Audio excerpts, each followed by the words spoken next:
자, 오늘부터 일제시대에 들어가도록 하겠습니다. 일제시대는 세 시기로 나눌 수가 있는데요.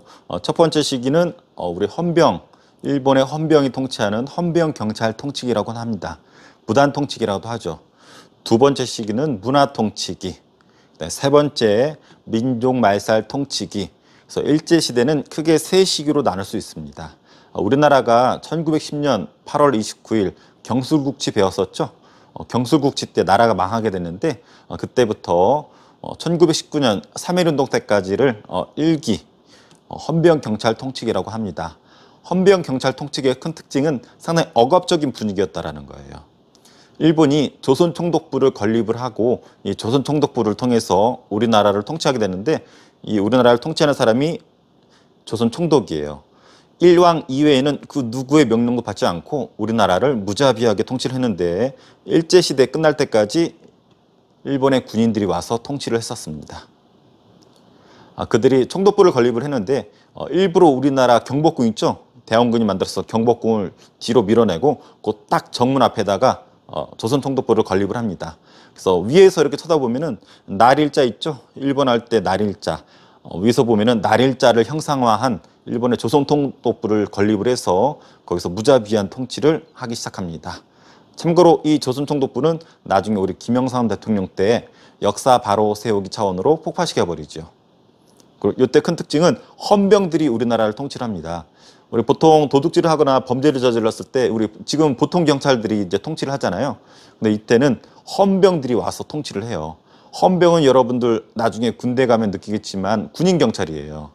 이렇게 칼을 차고 다닌다라든지 총을 들고 다닌다라든지 이런 군인들이 일반적인 경찰 업무까지 대응을 하면서 아주 무자비하게 우리 민족을 짓누르던 그러한 시기죠.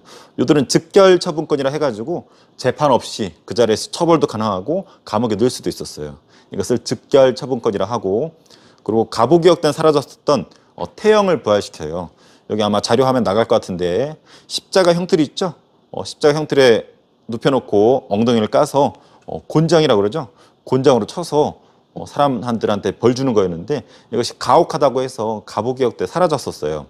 근데 일본이 이것을 부활을 시켜서 우리 조선 사람들만, 이 헌병들이 태형을 가할 수 있었다고 해요.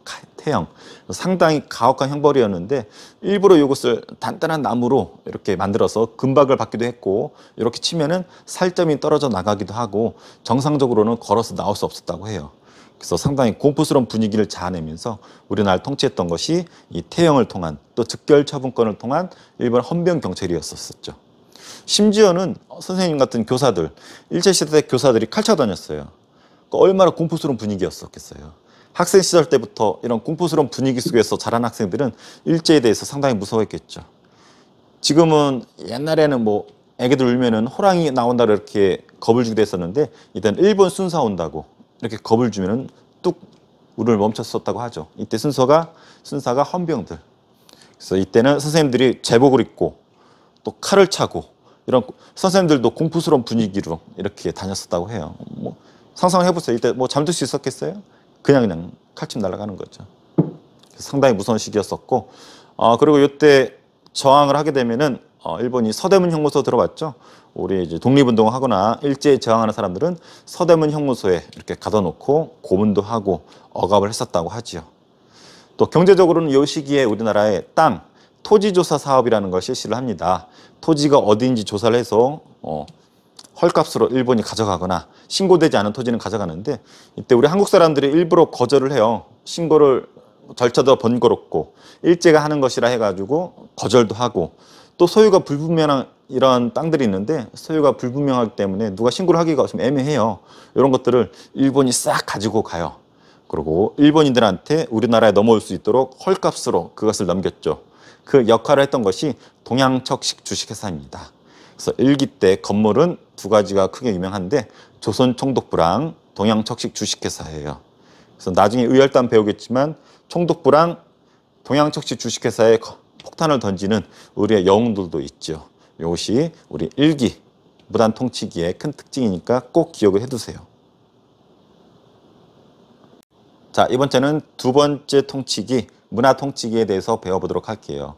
일본이 헌병 경찰 통치기 때 무자비하게 짓누르니까 우리 민족이 1919년 3.1운동을 일으켜요.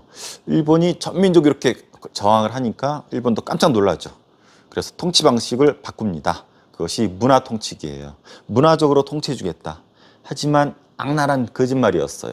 겉으로는 문화적으로 유화적으로 돼 있지만 실상은 그 뒤에서 악랄하게 우리 민족을 족제오고 억압하는 그러한 통치였었던 거죠.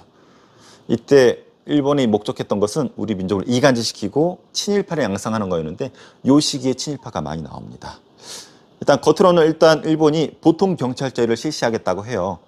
헌병 경찰을 없애고 보통 경찰로 바꾸겠다. 물론 보통 경찰로 바꿨어요. 하지만 그 장비, 인원수는 대폭 증가를 시켜서 오히려 우리 민족을 더 꼼꼼하게 체크하고 감시하기 위한 통치였어요. 두 번째는 총독을 항상 군인 총독이었는데 이제 민간인 총독으로도 임명을 하겠다라고 얘기했거든요. 근데 거짓이었어요. 해방될 때까지 단 한 명의 문관인 총독, 그러니까 민간인 총독이 한 명도 임명되지 않았어요. 세 번째, 우리 민족의 언론 출판 어떤 그런 것들 자유를 주겠다고 그랬는데 이때 신문이 만들어지긴 해요. 우리 민족에. 지금까지도 있죠. 조선일보, 동아일보. 1920년에 창간이 됐는데 지금 보니까 이 신문들 생긴 지 딱 100주년이네요. 우리 민족을 위한 신문을 허용해 주지만 검열을 심하게 해요. 딱 봐가지고 이상이 있다. 일본을 비판한다. 그럼 가감 없이 지워버리고 압박을 가하죠. 실제로 몇 번 없어지기도 하고 지우기도 하고 회유하기도 하고. 그래서 실제로 안타깝지만 이 신문들이 나중에는 일부 친일한 흔적들도 보이고 일본에 협조한 흔적들도 있어요. 그래서 신문을 허용했지만 악랄하게 감시하고 이용해 먹었다라는 거. 그리고 네 번째는 우리 교육을 시켜주겠다. 그전에는 거의 일본인들 위주로 우리 민족은 교육도 잘 안 시켜줬어요. 근데 우리 민족을 교육시켜주겠다. 근데 초등교육, 기술교육, 뭘 좀 알아야지 좀 시켜도 시켜 먹으니까 우리 민족이 아주 기초적인 교육만 시켜주게 되죠. 그래서 겉으로는 우리 민족을 위하는 것 같지만 실상은 일본이 우리 민족 이간질시키는 친일파를 양성하는 이러한 얄팍한 통치를 문화 통치라고 합니다. 자, 이번에는 세 번째 민족 말살 통치기예요. 우리 민족 자체를 없애려고 했어요. 우리 민족의 정신, 이름, 말, 역사 다 없애려고 했습니다. 그 이유는 요 국기 아나요? 국기라고 하기도 좀 그런데 전범기라고 선생님 표현하고 싶어요. 보통 언론에는 우길승천기란 표현이 나오는데 좋지 않은 표현이에요. 전범기. 일본이 전쟁 때 썼던 어떤 국기라고 할 수 있는데 여기 빨간색 이렇게 나가는 게 보이죠? 사선처럼 바깥으로 팽창하겠다라는 거예요. 식민지를 더 많이 만들겠다라는 거죠. 그래서 요 시기에는 일본이 미친 듯이 전쟁을 합니다. 만주사변, 중일전쟁, 태평양 전쟁. 그래서 요 한반도 요 일대를 전쟁터로 만들어 버려요. 그래서 전쟁을 원활히 하기 위해서는 우리 민족이 조선 민족성을 가지고 저항하기보다는 우리 민족성을 일본으로 바꿔서 협조하도록 전쟁에 유용하게 쓸 수 있도록 이렇게 일본이 수많은 작업들을 하게 되죠. 먼저 내선 일체를 강요해요. 내선, 일본과 조선은 하나다. 같은 민족이라는 것을 강조합니다. 그리고 황국신민서사를 암송시켜요. 그래서 배에다 이를 딱 대고서 나는 대일본 황제의 신하인 백성이다 라고 이렇게 학생들한테 암기를 시켰어요. 이것을 황국신민서사 암송이라고 합니다. 이런 교육을 황국신민교육이라고 해요. 그래서 요 당시 때 다녔던 어르신들은 그런 교육을 받았어요. 그리고 소학교를 없애고 국민학교를 만들어요. 국민이란 말은 황국신민의 줄임말이에요. 일본의 일왕의 신하라는 뜻입니다. 솔직히 선생님도 초등학교 안 나오고 국민학교 나왔어요. 국민학교라는 뜻은 좋은 뜻이 아니었어요. 일본 일왕의 신하라는 뜻이었죠. 그래서 나중에 김영삼 대통령 때 지금의 초등학교로 바꿨죠. 그리고 특정한 시기가 되면은 일왕이 살고 있는 궁궐을 향해서 학생들을 절을 시켰어요. 이걸 궁성요배라고 합니다. 궁성요배. 그리고 일본의 신과 일본의 어떤 전쟁 영웅들 이런 사람들을 모아놓은 어떤 신사라고 하는 것을 참배를 시켰어요. 강제로. 신사참배. 기독교인들은 이런 것들 많이 거부하고 했는데 죽임을 당하기도 했었죠. 그리고 우리 말, 우리 글, 우리 역사 이런 거 다 금지시키고 일본식 언어, 일본 역사 이런 것들을 강요를 했었죠. 그래서 이 당시 때를 살았던 대다수 사람들은 일본어는 잘하는데 우리 국어를 잘 못하는 경우가 종종 있었죠. 일본이 전쟁이 막바지로 치달을 때 전쟁터에 우리나라 사람들 끌고 갑니다. 처음에는 좀 소극적이었어요. 뭐 지원병제, 뭐 학도 지원병제, 그다음에 뭐 징용. 지원병이나 학도 지원병은 전쟁터에 사람들이나 학생을 끌고 가는 거고, 징용, 어르신들을 노동자로 끌고 가는 거예요. 뭐 비행장을 닦는다라든지 총알을 만든다라든지. 나중에는 여성들도 끌고 갑니다. 정신대 근로령이라 해서 여자들을 데려가서 총알 만들고 어떤 노동력을 뺏기 위한 거였는데, 나중에 여러분들 들어봤을 거예요. 일본군 위안부, 여성들의 어떤 성적인 부분, 전쟁이 길어지니까 일본 군인들의 어떤 성적인 이런 부분을 해소하기 위해서 있어서는 안 될 우리 소녀들의 성을 착취하기 위해서 속여서 취업시켜준다고, 학교 보내준다고 속여서 전쟁터로 끌고 갔었죠. 이러한 부분을 일본군 위안부라고 우리 보통 표현을 하지만 좋지 않은 표현이에요. 일본의 의도대로 된 표현이에요. 위안부. 그래서 국제적으로는 이 표현보단 SS를 써요. Sexual Slavery, Sexual Slavery, 성노예. 그래서 보통은 이 표현이 가장 정확하다고 하죠. 일본군 성노예 피해자.